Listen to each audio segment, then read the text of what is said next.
Azam Moskvaga taksi izlab yurganlar uchun mashinalarimiz bilan ishonchli mashinalar. Ketajak bo'lsanglar, ya yuk yuborajak bo'lsanglar Moskvaga ana pochtalaringiz bo'lgan bo'lsa, aloqalasanglar bo'ladi. Peskga WhatsApp, u yoqdagi shitan nomeri, Moskvada shitan nomerlarini yozib qo'yaman. Peskga bemalol aloqa chiqaverasizlar.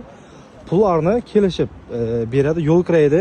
Shu bizlarning istoriyadan ko'rdimda telefon sizlarga eksklyuziv bor. Shu elga yurib turgan bahasidan qaytadi.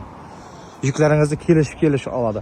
Ondan tashqari Moskvadan qaytajak bo'lsanglar ham bemalol aloqalashsanglar bo'ladi. Masalan, o'sha mana hozir eldagi eklarga chiqib qoldi, Kaptiyo 1-2 kundan keyin chiqadi. Moskvaga borgandan keyin qaytishga yuklaringiz bo'lsa, yo o'zingiz qaytajak bo'lsanglar ham aloqalashsanglar bemalol kelishib ekaveradi.